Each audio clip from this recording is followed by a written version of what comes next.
ഹരേ കൃഷ്ണ. സർവം ശ്രീ രാധാകൃഷ്ണാർപ്പണമസ്തു. നമ്മുടെ ഉണ്ണിക്കണ്ണൻ്റെ ഗുരുവായൂരപ്പൻ്റെ ഉത്സവം നടക്കുകയാണല്ലോ. മാർച്ച് 10 മുതൽ ഉത്സവം ആരംഭിച്ചു. മറ്റെല്ലാ ക്ഷേത്രത്തിൽ നിന്നും ആചാരങ്ങളിൽ നിന്നും ഒക്കെ വ്യത്യസ്തമായിട്ട് ഗുരുവായൂരപ്പൻ്റെ ഉത്സവത്തിന് ധാരാളം പ്രത്യേക ചടങ്ങുകൾ ഉള്ള ഒരു ഉത്സവം തന്നെയാണ്. മാർച്ച് 10-ാം തീയതിയാണ് ഭഗവാന്റെ ഉത്സവത്തിനുള്ള കൊടി ഏറിയത്. അതായത് കുംഭമാസത്തിൽ പൂയം നക്ഷത്രം രാത്രിയിൽ വരുന്ന ദിവസമാണ് ആ കൊടിയേറുന്നത്. ആ 1-ാം ദിവസം 10-ാം തീയതി രാവിലെ ആനപ്പുറത്തേറ്റാതെയാണ് ഭഗവാന്റെ സ്വർണ്ണത്തിടമ്പ് ശീവേലിക്ക് എടുക്കുന്നത്.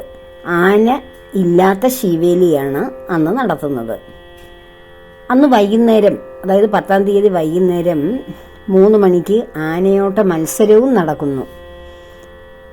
അത് നമ്മൾ ആനയോട്ട മത്സരമൊക്കെ നേരിട്ട് കാണുകയും സോഷ്യൽ മീഡിയയിലൂടെ കാണുകയും അറിയുകയും ഒക്കെ ചെയ്തതാണ്. എങ്കിലും അറിയാത്തവരുണ്ടെങ്കിൽ അവർക്ക് വേണ്ടിയാണ് വിശദീകരിക്കുന്നത്.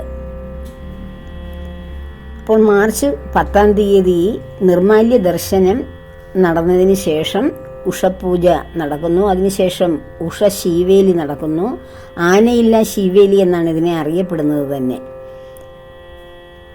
ഈ കൊടിയേറ്റ ദിവസമാണ് ആനയില്ല ശീവേലി നടക്കുന്നത്.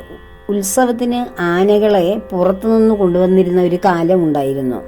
തൃക്കണ മതിലകം എന്ന ക്ഷേത്രത്തിൽ നിന്നായിരുന്നു ആനകളെ കൊണ്ടുവന്നിരുന്നത്. ഒരു സമയത്ത് ഈ കൊണ്ടുവരാൻ നിർത്തിയിരുന്ന ആനകൾ, അവിടെ നിന്ന് പറഞ്ഞു വെച്ചിരുന്ന ആനകൾ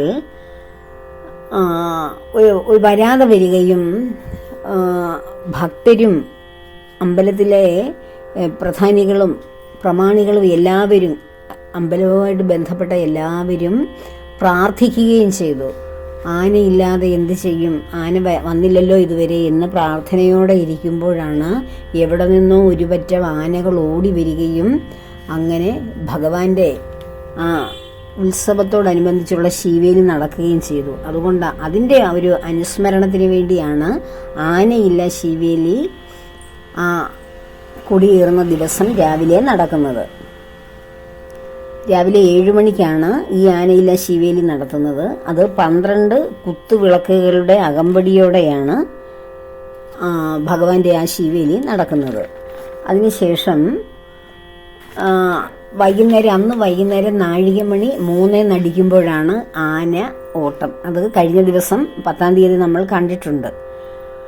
12 ആനകളുടെ ലിസ്റ്റാണ് ഇത്തവണ ഇട്ടിരിക്കുന്നത്. അതിൽ 5 ആനകളെയാണ് പ്രധാനമായി ഈ ആനയോട്ട മത്സരത്തിന് വേണ്ടി കണ്ടെത്തുന്നത്. കുടമണികൾ കണ്ടീരിപ്പട്ടത്തെ നമ്പീശന്റെ കയ്യിൽ കൊടുക്കുകയും നമ്പീശൻ ആനക്കാരുടെ കയ്യിൽ കൊടുക്കുമ്പോൾ അവരോടി കുടമണികളുമായി മഞ്ചുള ആൽത്തറയിലേക്ക് എത്തുന്നു. അവിടെയാണ് ആനകൾ നിരന്നു നിൽക്കുന്നത്, ഓട്ടത്തിന് തയ്യാറായി. ആ ആനകളുടെ മുകളിൽ ആനക്കാർ കയറി കുടമണികൾ കെട്ടുന്നു. അപ്പോൾ നാഴികമണി 3 എന്നടിക്കുമ്പോൾ മാരാർ 3 തവണ ശംഖൂതുന്നു. ആ ശംഖ് വിളിക്കുമ്പോൾ ഗുരുവായൂരപ്പൻ്റെ സന്നിധിയിലേക്ക് ആനകൾ ഓടി എത്തും. അതാണ് ആനയോട്ടം. ഏറ്റവും ആദ്യം ഓടിയെത്തുന്ന ആനയാണ് 7 പ്രാവശ്യം ക്ഷേത്രത്തിന് പ്രദക്ഷിണം വെച്ചതിന് ശേഷം കൊടിമരം തൊടും.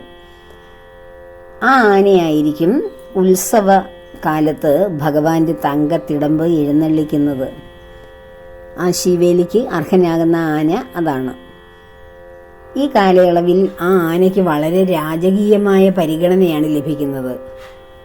മറ്റാനകൾ ഇതിന് വേണ്ടുന്ന കഴിക്കാനുള്ള എല്ലാ ആഹാര സാധനങ്ങളും എത്തിക്കുകയും വളരെ വളരെ ഭവ്യതയോടെ ഇതിനെ പരിചരിക്കുകയും ചെയ്യും.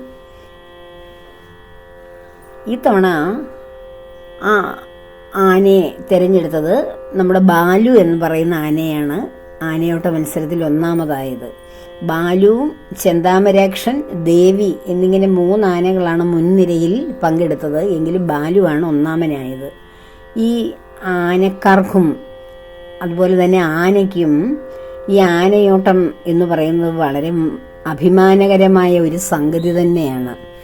ഭഗവാന്റെ മുന്നിൽ ഓടിയെത്തുക, ഭഗവാനെ ഇങ്ങനെ തൻ്റെ ശിരസിലേറ്റി ഇങ്ങനെ കൊണ്ടു നടക്കാനുള്ള അഭിമാനകരമായ നിമിഷങ്ങൾ ഉണ്ടാവുക, ആ ഉത്സവ കാലയളവിൽ വരുന്ന ആ ഭൂലോക വൈകുണ്ഠത്തിലേക്ക് ഒഴുകിയെത്തുന്ന ജനസാഗരങ്ങളെല്ലാം അഭിമാനത്തോടെ കാണുന്ന ആ ഒരു രംഗം, ഭഗവാൻ ആ ആനയുടെ പുറത്തിങ്ങനെ തിടമ്പേറ്റിയ ആ ശിവേലി സമയങ്ങളിലൊക്കെ ആ ആനയ്ക്കും അതെന്ത് വളരെ അഭിമാനമാണ്.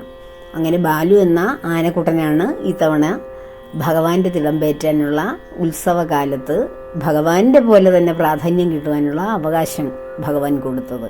ആനയാണെങ്കിലും അതിൻ്റെ ഉള്ളിലും ഭഗവാനാണ് പ്രവർത്തിക്കുന്നത്. ഏതോ ഒരു കാലം അത് ആഗ്രഹിച്ചിട്ടുണ്ടായിരിക്കും, ഭഗവാനെ സ്പർശിക്കുവാനും ഭഗവാനെ ഹൃദയത്തിൽ വയ്ക്കുവാനും ഒക്കെ ആഗ്രഹിച്ചിട്ടുണ്ടാകും. അതുകൊണ്ടാണ് ആ അത്രയും ശ്രേഷ്ഠമായ ആ ഒരു അവസരം ഇപ്പോൾ ഭഗവാൻ അതിന് കൊടുത്തത്. അപ്പോൾ നമുക്കും ബാലുവിനോടൊപ്പം സന്തോഷിക്കാം. ഹരേ കൃഷ്ണ.